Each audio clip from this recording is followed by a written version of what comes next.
నమస్కారం దూరదర్శన్ వార్తలకు స్వాగతం నా పేరు ఉమారాణి ముందుగా ముఖ్యాంశాలు విద్యార్థులు ఆత్మవిశ్వాసంతో పరీక్షలు ఎదుర్కోవాలన్న ప్రధాని దేశంలో విప్లవాత్మక మార్పులు యువతతోనే సాధ్యమన్న మోదీ ఢిల్లీలో పరీక్ష పర్ చర్చ కార్యక్రమంలో పాల్గొన్న మోదీ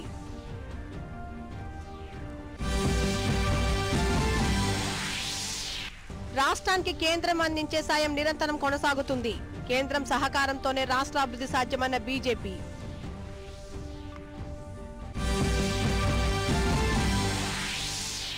పర్యావరణ పరిరక్షణకు భారత్ కట్టుబడి ఉందన్న ప్రధాని ప్రపంచ సుస్థిర అభివృద్ధి సమ్మేళనాన్ని ప్రారంభించిన మోదీ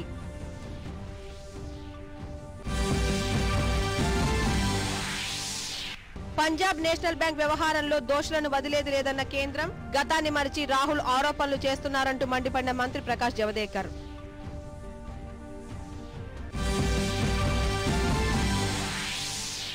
ప్రధానమంత్రి మన్ కీ బాత్ కార్యక్రమం ఈ నెల 25 ఆదివారం ఉదయం 11 గంటలకు ప్రసారం మన్ కీ బాత్ తెలుగు అనువాదం అదే రోజు ఉదయం 11:30 దూరదర్శన్ సప్తగిరి యాదగిరిలో ప్రసారం ఇక వివరాలు ఆత్మవిశ్వాసంతో కఠిన పరీక్షల్లోనూ విజయం సాధించవచ్చునని ప్రధానమంత్రి నరేంద్ర మోదీ విద్యార్థులకు సూచించారు ఢిల్లీలోని తల్కతోరా స్టేడియంలో ఏర్పాటు చేసిన పరీక్ష పర్ చర్చ కార్యక్రమంలో లక్షలాది మంది విద్యార్థులతో వీడియో లింక్ ద్వారా ప్రధాని మోదీ ప్రసంగించారు విద్యార్థులు పరీక్షల సమయంలో ఎదురయ్యే ఒత్తిళ్లను అధిగమించేందుకు పాటించవలసిన నియమాలపై మోదీ విద్యార్థులకు దిశానిర్దేశం చేశారు తొలుత స్టేడియంకు చేరుకున్న ప్రధాని పరీక్షా సమయాల్లో ప్రణాళికాబద్దంగా ఎలా చదవాలి అనే అంశాలను తెలియజేస్తూ రూపొందించిన పోస్టర్ ఎగ్జిబిషన్ ను తిలకించారు ఈ సందర్భంగా ఒత్తిడిని అధిగమించేలా పాఠశాల విద్యార్థులు ప్రదర్శించిన సాంస్కృతిక ప్రదర్శనలను మోదీ తిలకించారు ఈ సందర్భంగా ప్రధాని తన ప్రసంగాన్ని ప్రారంభిస్తూ మీరందరూ ఇప్పుడు ఓ ప్రధానితో మాట్లాడుతున్నామన్నట్లు కాక ఒక స్నేహితుడితో మాట్లాడుతున్నట్లు భావించాలని విద్యార్థులను ఉద్దేశించి సూచించారు పరీక్షల సమయంలో విద్యార్థులు తల్లిదండ్రులు ఉపాధ్యాయుల శ్రమలో లోపం ఉండదన్నారు పాఠ్యాంశాలు తరచూ విద్యార్థుల మధ్యలో మెదులుతుంటాయన్నారు నేను నిరంతర విద్యార్థినేనని ప్రతిరోజు ఏదో ఒక విషయాన్ని తెలుసుకునే ప్రయత్నం చేస్తానన్నారు దేశంలో విప్లవాత్మక మార్పులు యువతతోనే సాధ్యమన్నారు ఏదైనా పని చేయాలని పూనుకుంటే అది సాధించే వరకు వదిలిపెట్టవద్దని విద్యార్థులకు సూచించారు ఆత్మవిశ్వాసం లేకపోతే ఏదీ సాధించలేమన్నారు తన ప్రసంగం అందరికీ అర్థమయ్యే వారి వారి భాషల్లో లేకపోయినప్పటికీ ఉపాధ్యాయులు అధ్యాపకులు తన ప్రసంగాన్ని అర్థమయ్యేలా విద్యార్థులకు వివరించాలన్నారు బుద్ధి శరీరం మనస్సు ఆత్మను ఏకతాటిపైకి తీసుకుని వస్తే ఏకాగ్రతను సాధించవచ్చునని సూచించారు క్రమశిక్షణ గల విద్యార్థులే జీవితంలో ఉన్నత స్థాయికి చేరుకుంటారని మోదీ సూచించారు ఇది ప్రధాని మోదీ కార్యక్రమం కాదు దేశంలోని కోట్లాది విద్యార్థుల కార్యక్రమం అని ప్రధాని స్పష్టం చేశారు స్వచ్ఛ భారత్ అభియాన్ కార్యక్రమానికి మీడియా విస్తృత ప్రచారం కల్పించిందన్నారు అనంతరం జరిగిన విద్యార్థుల ముఖాముఖిలో భాగంగా వారు అడిగిన ప్రశ్నలకు ప్రధాని సమాధానమిచ్చారు దేశంలోని వివిధ ప్రాంతాలకు చెందిన విద్యార్థులు వీడియో లింక్ ద్వారా ప్రధానితో ముచ్చటించారు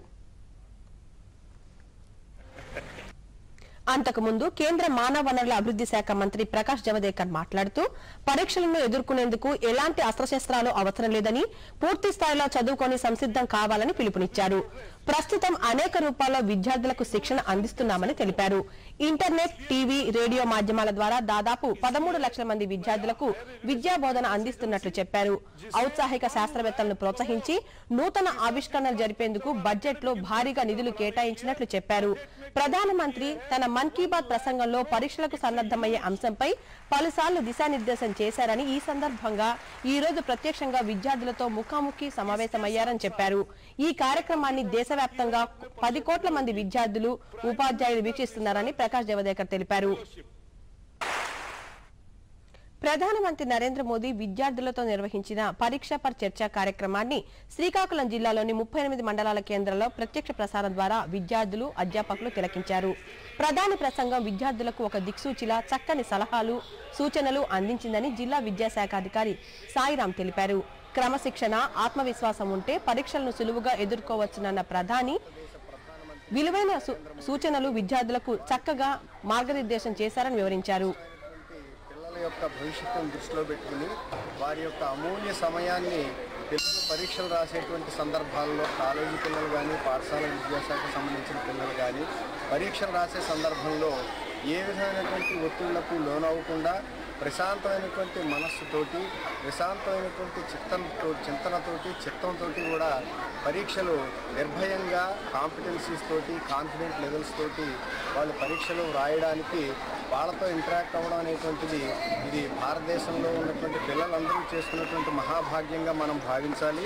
ఈ కార్యక్రమం ద్వారా మరి పిల్లలు ఏ రకంగా స్ట్రెస్ని తగ్గించుకోవాలి, ఏ రకంగా పరీక్షలకు సమాయత్తం అవ్వాలి, వారు ఏ రకంగా క్రమశిక్షణతోటి వారి యొక్క కార్యాచరణని అమలు చేసుకోవాలి, మనకు లభ్యమైనటువంటి అనేక ప్రసార సాధ్యమాలని ఎంతవరకు వినియోగించుకుని వాళ్ళు మేధా సంపత్తిని కూడగట్టుకుని ముందుకెళ్ళాలి అనేటువంటివి అన్నింటినీ దృష్టిలో పెట్టుకుని మరి పరీక్షా సమయంలో విద్యార్థులు ఎలాంటి భయాందోళనలకు గురికాకుండా ఆత్మవిశ్వాసంతో పరీక్షలకు సన్నద్ధం కావాలని ప్రధానమంత్రి నరేంద్ర మోదీ చేసిన సూచనలు విద్యార్థులకు ఎంతగానో ఉపయోగపడతాయని ఏలూరులోని సెయింట్ తెరీసా బాలికోన్నత పాఠశాల ప్రధానోపాధ్యాయురాలు సిస్టర్ మేరీ కుమారి పేర్కొన్నారు. ఢిల్లీ ప్రధానమంత్రి నరేంద్ర మోదీ పరీక్షా పర్ చర్చ పేరిట నిర్వహించిన కార్యక్రమాన్ని పాఠశాల విద్యార్థులు తిలకించారు.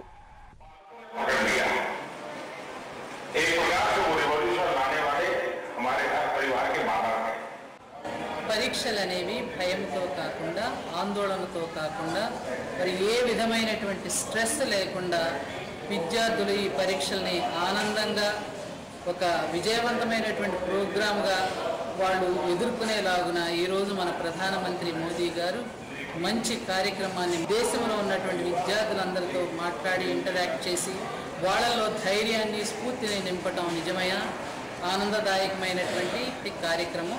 దీనివల్ల మేము ఇంకా ఏమంటే ఎలాగ కంట్రోల్ చేసుకోవాలి మా ఫీలింగ్స్ని, ఎలా సెల్ఫ్ కాన్ఫిడెన్స్తో ఎగ్జామ్స్ ఎదుర్కోవాలి, చాలా ఈజీగా చాలా ఒక చిన్న టెక్నిక్స్తో మాకు బాగా చెప్పారు.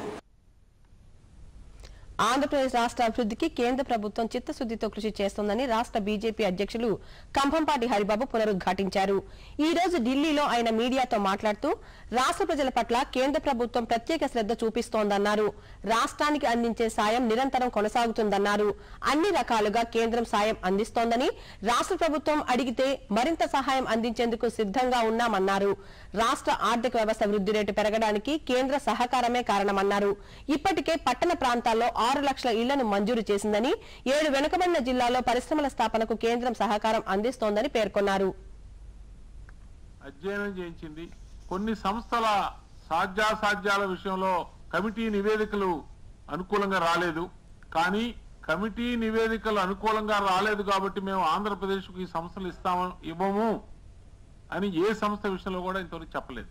ఒకవేళ ఇబ్బందులు వస్తే ఆ ఇబ్బందుల్ని ఏ విధంగా మనం తొలగించవచ్చు, మిగిలినటువంటిది విశాఖపట్నం రైల్వే జోన్ ఏర్పాటు విషయంలో ఆంధ్రప్రదేశ్ తో పాటు మిగిలిన రాష్ట్రాలతో ఉన్న భూభాగం కూడా దాంతో ఇమిడి ఉన్నందున వారితో కూడా చర్యలు జరపాల్సిన అవసరం ఉన్నందున ఏ ఇతర రాష్ట్రానికి ఇబ్బందులు లేకుండా ఆంధ్రప్రదేశ్ లో రైల్వే జోన్ విశాఖపట్నం కేంద్రంగా ఏర్పాటు చేయడానికి ఉన్నటువంటి సాధ్యాసాధ్యాలను పరిశీలిస్తుంది. త్వరలోనే రైల్వే మంత్రిత్వ శాఖ రైల్వే జోన్ ఏర్పాటు విషయంలో కూడా తుది నిర్ణయం తీసుకోబోతుంది. మౌలిక విషయాల్లో ఏ విధంగా అయితే ఈ చట్టంలో ఉదహరించినటువంటి అన్ని సంస్థల విషయంలో కేంద్రం ముందుకెళ్తుంది. ఆంధ్రప్రదేశ్ కు కేంద్రం అన్యాయం చేస్తోందంటూ వస్తున్న విమర్శలను బీజేపీ జాతీయ అధికార ప్రతినిధి జీవీఎల్ నరసింహారావు తీవ్రంగా ఖండించారు. రాష్ట్రానికి కేంద్రం అన్యాయం చేసిందంటూ పలువురు చేస్తున్న ఆరోపణల్లో వాస్తవం లేదన్నారు. రాష్ట్రాభివృద్ధికి కేంద్రం పూర్తి సహాయ సహకారాలు అందిస్తోందని స్పష్టం చేశారు జీవీఎల్ నరసింహారావు.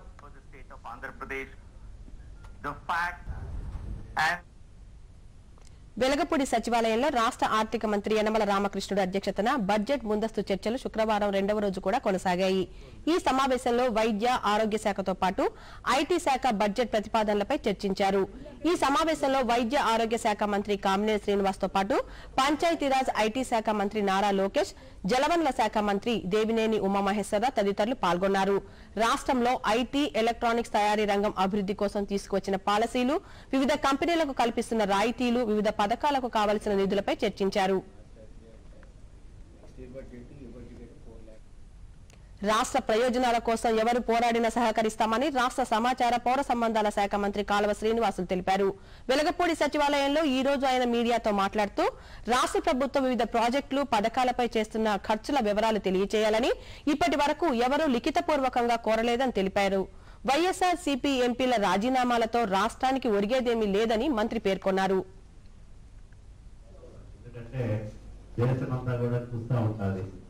ఏ రాష్ట్రాలు ఏ రకంగా పర్ఫామ్ చేస్తూ ఉన్నాయి మన ప్రోగ్రాంలో. కాబట్టి దాన్ని మనం బాగా చేయగలిగితే మరిన్ని ఎక్కువ ఇల్లు తెచ్చుకోవడానికి కూడా అవకాశం ఉంటుంది. 37,000 కూడా త్వరలోనే కన్సిడర్ చేసి మనం చెప్తే బాగుండదు. ఇప్పటికే చాలా సమయం గడిచిపోయింది.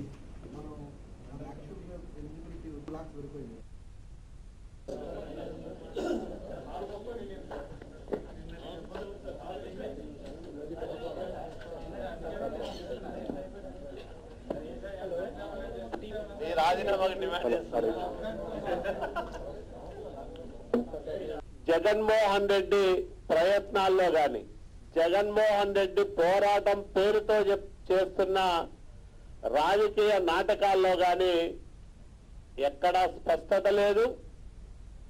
ఆయన ప్రయత్నాల పట్ల గాని లేదా ఆయన సాగిస్తున్న ప్రచారం పట్ల గాని ఆంధ్రప్రదేశ్ ప్రజలకు ఏమాత్రము నమ్మకము లేదు.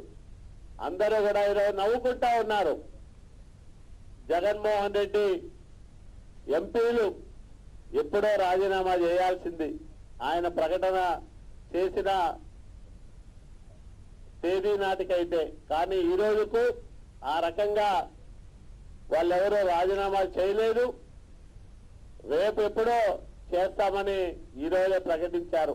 మరి ఎప్పుడో ఏప్రిల్లో చేసే రాజీనామాలు ఇప్పుడెందుకు ప్రకటిస్తున్నారో మాకైతే అర్థం కావడం లేదు.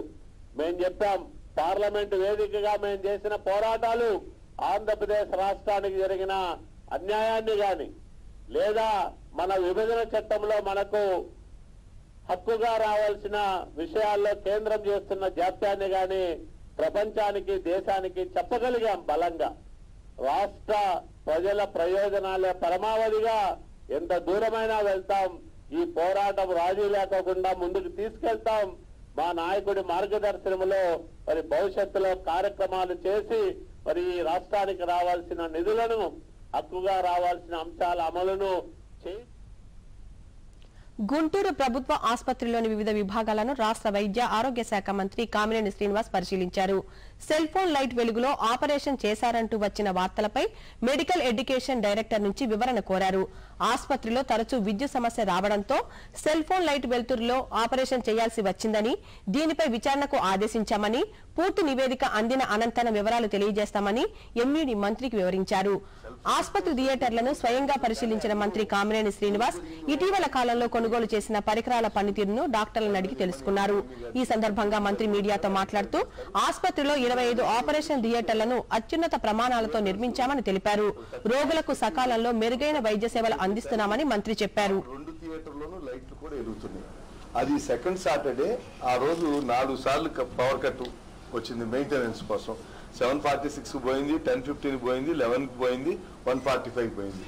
పోయినప్పుడు ఈ 3 సార్లు వితిన్ 1 మినిట్ వచ్చేసింది. 4వసారి వచ్చింది కానీ ఈ పర్టికులర్ దాన్ని ఇక్కడున్న బాక్స్ లో ట్రిప్ అయిపోయింది. అంటే లోడ్ ఎక్కువైతే ట్రిప్ అవుతుంది కదా, అది ట్రిప్ అయింది. ట్రిప్ అయితే ఆ ఎలక్ట్రీషియన్ వచ్చి ఐడెంటిఫై చేస్తానికి 5 నిమిషాలు పట్టింది. అదే టైంలో కరెంటు పోవటం, ట్రిప్ అవుతుందో అక్కడ ఉన్నాడు సెల్ ఫోన్ లైట్ వేశారు. ఎమర్జెన్సీలు ఏదైనా ఆ రోజే 4 సార్లు పోయింది చేశారు. ఇందులో మనం చేసింది అందులో ఏంటి తప్పు ఉందా లేదా, తప్పు ఉంటే ఆ తప్పు జరగకోకుండా రాబోయే రోజులు ఏం చేయాలని ఆ ఒక్క ముందు ఏం జరిగింది తర్వాత ఏమి జరిగేది తెలవకుండా ఒక్క సెల్ ఫోన్ లో తీసింది వచ్చేసరికి న్యాచురల్లీ అందరూ ఏంటిది సెల్ ఫోన్ లో సర్జరీలు చేయటం ఏంటి అనేది వచ్చింది. వచ్చి చూసిన తర్వాత ప్రిలిమినరీగా హాస్పిటల్కి వచ్చే కరెంటు మెయింటెనెన్స్ లో ప్రాబ్లం రాబట్టి జనరేటర్ రానైనా ఆ పర్టికులర్ టైంలో ట్రిప్ అవ్వబట్టి చేశారు. ఇంకా ప్రిలిమినరీ రిపోర్ట్ ఇది ఉంది. ఫైనల్ రిపోర్ట్ డిఎంఈ గారు ఇచ్చిన తర్వాత దీనికి ఏదన్నా తప్పులు జరిగితే ఆ తప్పు జరుగుతానికి కారకుల మీద రాబోయే రోజుల్లో అట్లాంటి తప్పు లేకుండా ఉండడానికి అన్ని చర్యలు తీసుకుంటాం. పర్యావరణ పరిరక్షణకు భారత్ కట్టుబడి ఉందని, భవిష్యత్ తరాలకు మెరుగైన వాతావరణం అందించేందుకు చర్యలు చేపట్టామని ప్రధానమంత్రి నరేంద్ర మోదీ తెలిపారు. ఢిల్లీ విజ్ఞాన భవన్లో ప్రపంచ సుస్థిర అభివృద్ధి సమ్మేళనం 2018ను ఆయన ప్రారంభించారు. వివిధ దేశాల నుంచి సుమారు 2000 మంది ప్రతినిధులు ఈ సదస్సుకు హాజరయ్యారు. ఈ సందర్భంగా ప్రధాని మాట్లాడుతూ పర్యావరణ పరిరక్షణకు అవసరమైన అన్ని చర్యలు తీసుకుంటున్నామన్నారు. సబ్కా సాథ్ సబ్కా వికాస్ నినాదం ద్వారా దేశంలోని ప్రతి ఒక్కరికి సుపరిపాలన అందించాలన్నదే తమ లక్ష్యమన్నారు. సోలార్ విద్యుత్ ఉత్పత్తిలో ప్రపంచంలోనే భారత్ 5వ స్థానంలో ఉందన్నారు. ప్రపంచంలోనే అతిపెద్ద ఆరోగ్య పథకం ఆయుష్మాన్ భారత్ ను తాము ప్రారంభించనున్నట్లు తెలిపారు. పర్యావరణ పరిరక్షణకు తాము చేపట్టిన చర్యలను కోపెన్హెగన్ లోని జరిగిన ప్రపంచ పర్యావరణ సదస్సు సైతం ప్రశంసించిందని తెలిపారు. ఐక్యరాజ్య సమితి నిర్దేశించిన విధంగా 2030 సంవత్సరానికి పర్యావరణ పరిరక్షణ లక్ష్యాలను చేరుకుంటామని చెప్పారు. నదీ జలాల పరిరక్షణలో భాగంగా గంగా నది ప్రక్షాళనకు నమామి గంగే కార్యక్రమాన్ని చేపట్టామని, దీనికి ప్రజల నుంచి విశేష స్పందన లభిస్తుందన్నారు. ప్రధానమంత్రి కృషి సంచాయ్ యోజన ద్వారా పర్యావరణ హిత పద్ధతుల్లో రైతులకు వ్యవసాయంలో మెళకువలను తెలియజేస్తున్నామని చెప్పారు. ఇప్పటికీ గ్రామీణ మహిళలు పాత పద్ధతుల్లోనే వంట చేస్తున్నారని, ఈ విధానంలో మార్పు కోసం ఉజ్వల పథకం, ఇంటింటికి విద్యుత్ కోసం సౌభాగ్య పథకాలను ప్రవేశపెట్టామని ప్రధాని చెప్పారు. కావేరీ నదీ జలాల పంపిణీ వ్యవహారంపై సుప్రీంకోర్టు ఈ రోజు తీర్పు వెలువరించింది. కావేరీ నదీ జలాలపై ఏ ఒక్క రాష్ట్రానికి సంపూర్ణ హక్కులు లేవని న్యాయస్థానం స్పష్టం చేసింది. 2007లో 192 టీఎంసీలు తమిళనాడు వాటాగా చెప్పిన న్యాయస్థానం తాజాగా తమిళనాడుకు 177 టీఎంసీల కావేరీ జలాలు ఇవ్వాలని కర్ణాటక ప్రభుత్వాన్ని సుప్రీంకోర్టు ఆదేశించింది. కర్ణాటకకు 14.75 టీఎంసీల నీటిని అదనంగా కేటాయించింది. ఇందులో బెంగళూరుకు ప్రత్యేకంగా 4.75 టీఎంసీల నీటిని కేటాయించింది. కేరళ, పుదుచ్చేరి రాష్ట్రాలకు కావేరీ జలాల పంపిణీ విషయంలో ఎలాంటి మార్పు ఉండబోదని, పాత కేటాయింపులే కొనసాగుతాయని కోర్టు పేర్కొంది. కావేరీ ట్రిబ్యునల్ ను కాదని ఏ రాష్ట్రం సొంత నిర్ణయం తీసుకోరాదని అత్యున్నత న్యాయస్థానం స్పష్టం చేసింది. 2007లో ఇచ్చిన తీర్పును సవాల్ చేస్తూ కావేరీ నదీ జలాల పంపిణీ వ్యవహారంపై 4 రాష్ట్రాలు రివ్యూ పిటిషన్ దాఖలు చేశాయి. తమిళనాడు, కర్ణాటక, కేరళ, పుదుచ్చేరి ప్రభుత్వాలు వేసిన పిటిషన్ ను విచారించిన సుప్రీంకోర్టు ఈ మేరకు తీర్పు వెలువరించింది. పంజాబ్ నేషనల్ బ్యాంకులో 11,360 కోట్ల రూపాయల కుంభకోణానికి పాల్పడిన నీరవ్ మోదీ పాస్పోర్ట్ ను కేంద్ర ప్రభుత్వం 4 వారాల పాటు సస్పెండ్ చేసింది. ఆయన సమీప బంధువు మోహుల్ చోక్సీ పాస్పోర్ట్ ను కూడా 4 వారాల పాటు సస్పెండ్ చేస్తున్నట్లు విదేశాంగ శాఖ ప్రకటించింది. వారంలోగా తగిన కారణాలను చూపించాలని, సరైన కారణాలను చూపించకపోతే 4 వారాల అనంతరం వీరిద్దరి పాస్పోర్ట్లను పూర్తిగా రద్దు చేస్తామని విదేశాంగ శాఖ ప్రతినిధి రవీష్ కుమార్ తెలిపారు. దర్యాప్తు సంస్థల సూచన మేరకు ఈ విషయంలో ప్రభుత్వం తదుపరి చర్యలు తీసుకుంటుందని ఆయన చెప్పారు. నీరవ్ మోదీ ప్రస్తుతం ఎక్కడ ఉన్న విషయం ప్రభుత్వానికి తెలియదని రవీష్ కుమార్ స్పష్టం చేశారు. పంజాబ్ నేషనల్ బ్యాంకులో వెలుగు చూసిన కుంభకోణం వ్యవహారంలో కాంగ్రెస్ పార్టీ అధ్యక్షుడు రాహుల్ గాంధీ కేంద్రంపై చేసిన వ్యాఖ్యలను మానవ వనరుల అభివృద్ధి శాఖ మంత్రి ప్రకాష్ జవదేకర్ తీవ్రంగా ఖండించారు. నీరవ్ మోదీతో రాహుల్ గాంధీకి ఉన్న అనుబంధాన్ని ఒకసారి గుర్తుకు తెచ్చుకోవాలంటూ ఆయన సూచించారు. ఇది బ్యాంకులో జరిగిన కుంభకోణమే తప్ప ప్రభుత్వ పరంగా జరిగిన అవినీతి కాదన్నారు. ఈ వ్యవహారం వెలుగు చూసిన వెంటనే దర్యాప్తు సంస్థలను రంగంలోనికి దింపి 5,000 కోట్ల రూపాయల విలువైన ఆస్తులను జప్తు చేశామని వివరించారు.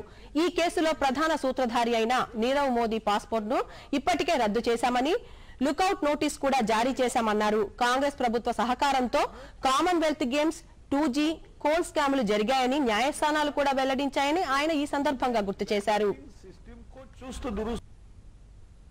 కేంద్ర ప్రభుత్వం చేపట్టిన స్వచ్ఛ భారత్ కార్యక్రమం విజయవంతమైందని కేంద్ర తాగునీరు, పారిశుధ్య శాఖ మంత్రి ఉమాభారతి ప్రకటించారు. దేశవ్యాప్తంగా 9 రాష్ట్రాలు బహిరంగ మలమూత్ర విసర్జన రహిత ప్రాంతాలుగా మారాయని, మరో 15 రాష్ట్రాలు వచ్చే నెలాఖరులోగా ఈ లక్ష్యానికి చేరుకుంటాయని వివరించారు. దేశవ్యాప్తంగా 300 జిల్లాలు, 3 లక్షల గ్రామాలు ఈ లక్ష్యాన్ని చేరుకున్నాయని తెలిపారు. నమామి గంగేలో భాగంగా గంగా నది పరివాహక ప్రాంతంలో 5 రాష్ట్రాల పరిధిలోని 52 జిల్లాలు ఓడీఎఫ్ గా గుర్తింపు పొందాయని తెలిపారు. గ్రామీణ ప్రాంతాల్లో పారిశుధ్య స్థాయి 2014లో 38.75% ఉండగా కేంద్ర ప్రభుత్వం తీసుకున్న చొరవతో ప్రస్తుతం 78.55% చేరుకుందన్నారు. మహాత్మా గాంధీ జాతీయ గ్రామీణ ఉపాధి హామీ పథకం స్వచ్ఛ భారత్ కార్యక్రమానికి ఎంతో తోడ్పడిందని ఆమె తెలియజేశారు. 10 మేఘాలయలో అధికారం అనుభవిస్తున్న కాంగ్రెస్ అభివృద్ధి కంటే అవినీతితోనే గుర్తింపు పొందిందని బీజేపీ జాతీయ అధ్యక్షులు అమిత్ షా విమర్శించారు. ముఖ్యమంత్రి ముకుల్ సంగ్మా పాలనలో రాష్ట్రం కుంభకోణాలకు నిలయంగా మారిందంటూ ఆయన విమర్శించారు. ఎన్నికల ప్రచారంలో భాగంగా షిల్లాంగ్లో నిర్వహించిన బహిరంగ సభలో పాల్గొన్న ఆయన రాష్ట్ర ప్రభుత్వ వైఫల్యాలను వివరిస్తూ తీవ్ర స్థాయిలో విమర్శలు గుప్పించారు. విద్యకు కేటాయిస్తున్న నిధులను కూడా ఖర్చు చేయలేని స్థితిలో రాష్ట్ర ప్రభుత్వం ఉందంటూ ఆరోపించారు. రాష్ట్రంలో 75% వైద్యుల కొరత ఉన్నా ముఖ్యమంత్రి ముకుల్ సంగ్మా ఈ విషయంపై దృష్టి పెట్టడం లేదని ఆయన ఆగ్రహం వ్యక్తం చేశారు. Visakha port trust corporate social రెస్పాన్సిబిలిటీలో భాగంగా డ్రెడ్జింగ్ ద్వారా ఇసుకను తీరంలోనికి పంపింగ్ చేయనున్నట్లు Visakha port trust chairman Krishnababu తెలియజేశారు. విశాఖ సముద్ర తీర కోత నివారించేందుకు ఈ విధానం ఎంతగానో తోడ్పడుతుందని ఆయన తెలిపారు. ఇతర అధికారులతో కలిసి పంపింగ్ పనితీరును పరిశీలించిన అనంతరం నిర్వహించిన మీడియా సమావేశంలో కృష్ణబాబు మాట్లాడుతూ సముద్ర తీర కోత నివారణకు పలు ప్రపంచ దేశాలు ఇదే విధానాన్ని అనుసరిస్తున్నట్లు వివరించారు. నిపుణులతో అధ్యయనం చేసిన తర్వాత ఈ కార్యక్రమాన్ని చేపట్టినట్లు కృష్ణబాబు తెలిపారు. అంటే మనం ఆల్మోస్ట్ ఎప్పుడు కూడా సి అప్ టు జూన్ వరకు, నవంబర్ నుంచి జూన్ వరకు జనరల్ గా కామ్ గా ఉంటుంది.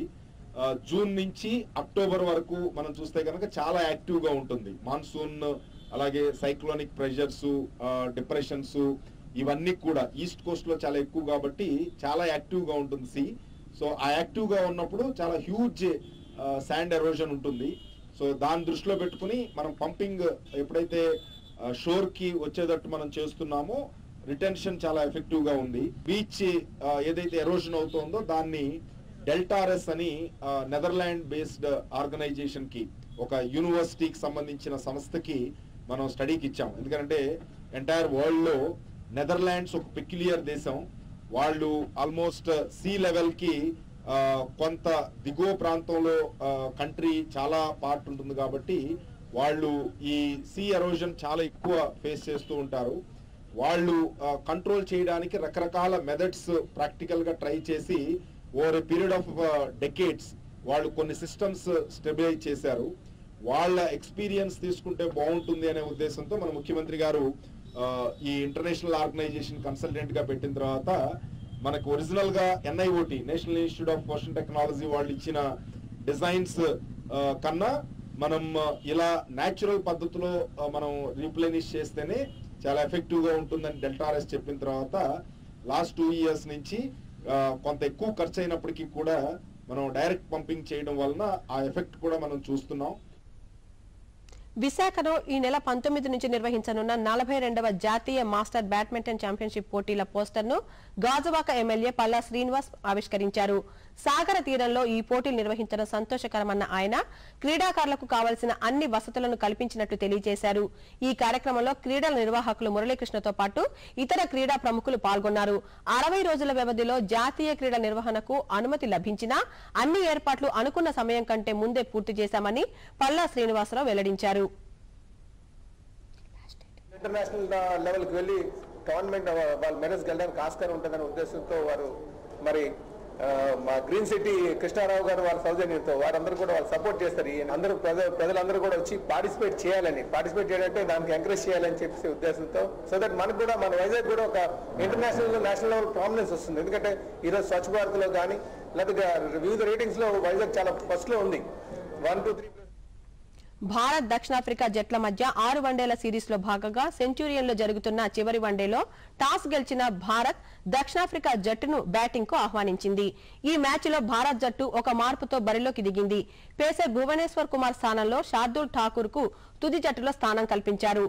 మరోవైపు దక్షిణాఫ్రికా జట్టు కూడా జేపీ డుమిని స్థానంలో జాండోకు జట్టులో స్థానం కల్పించింది. గతంలో ఇక్కడ జరిగిన 2వ వన్డేలో పరాజయం పాలైన దక్షిణాఫ్రికా జట్టు ఈ మ్యాచ్ లో ఆచితూచి ఆడుతోంది. ఓపెనర్లుగా బరిలోనికి దిగిన మర్కరం, ఆమ్లా స్వల్ప స్కోర్లకే వెనుదిరిగిన జోండా జట్టు నిలకడగా ఆడుతూ వీలైన సమయంలో బౌండరీలు సాధిస్తూ అండగా నిలిచారు. కడపటి వార్తలు అందే సమయానికి దక్షిణాఫ్రికా 31 ఓవర్లలో 4 వికెట్ల నష్టానికి 136 పరుగులు చేసింది. ఈ వార్తలు ఇంతటితో సమాప్తం. నమస్కారం.